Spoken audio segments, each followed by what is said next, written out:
Hello everybody, this is Yoko Cinema Reactions, and this is going to be my review for In the Land of Leadale, Episode 2. I just noticed that I had only gotten the first episode uploaded, and the rest of it was not. God dang it. I bumped my leg against the desk, and that caused my stuff to shake. Anyway, so as of this recording, the show, I'm done with it. I'm done with it for the moment, because there's only a season 1, as far as I know. And I just finished season 1. Anyway, Kana, I think that's what her name was. I am getting myself very, very mixed up at times. I have to look at it. Anyway, she ends up meeting, dang it, what were they called?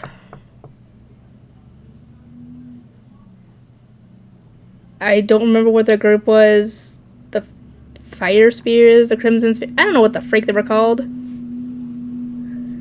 Anyway, one of their men was, well, close to death, and she ends up healing him. And as a thank you, they ask her to go with them to the royal capital. And she decides, sure, I think my kids are down there. And I was thinking, if she's got kids, how old are they at this point? Because as far as I know, she's been gone, 200 years? So, and she's been there 2 months? A month? I don't know. Anyway, she ends up heading out with them to the capital. And we come to find out that one of her kids, Scargo, is now the high priest in the royal capital, which catches her off guard. And she finds out that her other kid, Mai, is the headmistress at the, dang it, what was it? The Magic Academy or something? And her other kid, I don't even remember what his name is, I'm sorry. He, works in, in, dang it, what does he do? Carpentry? Does he work at a store? I don't know what the frick he does. Anyway, when she gets there, she tries to go and see her son, the high priest, but the lady in front essentially refuses to let her in without an appointment. What I don't get is why she didn't say, why don't you go inside and tell him that his mother is here to see him and see what he does? But she didn't, and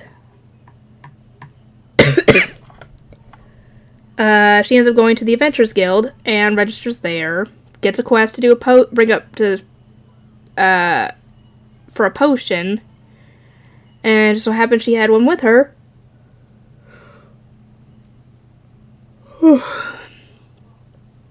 And she gives it to the lady and completes the quest. She runs into a guy with a girl who's a mage, and they are actually looking for somebody. And she tags along, and they eventually find the kid. And it turns out that this is actually one of the royalty, a prince, a prince, and the mage girl almost ends up spilling the beans on that because apparently she's supposed to keep it a secret, and well, Kina obviously figured it out. Kana, whatever her name is. I'm getting myself mixed up on the pronunciation. Anyway, they find him, but he runs off, and she easily catches him and his friends to the point where she's running on water as they try and row a boat to get away from her. And everybody is just watching this whole thing, like, in amazement, because she's running on water trying to catch them. And she finally does. and the guy leaves with him and the mage girl. I can't even remember what her name is. A bunch of these characters, I can't remember their names. Anyway, she goes and meets with her son, who's the carpenter, merchant, whatever. And he looks like he's a dwarf. Or at least part dwarf. So it makes me wonder, when she was making these characters, did she make a character that was supposed to be the father of these kids? Or did she suddenly apparently have them without the help of a male? And you get what I'm saying. Because as far as I know, she hadn't dated anybody or been married in the server. And thus, they wouldn't have created kids. Because this was all based on her game stuff back in when she used to play.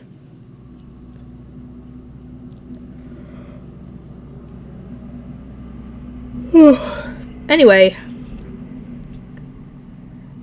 he's obviously happy to see her, and he gets embarrassed when she pats him on the head. And he, tells her what's been going on with the others. And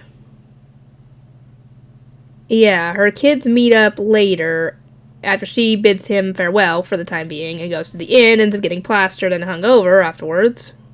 After one drink, I might add.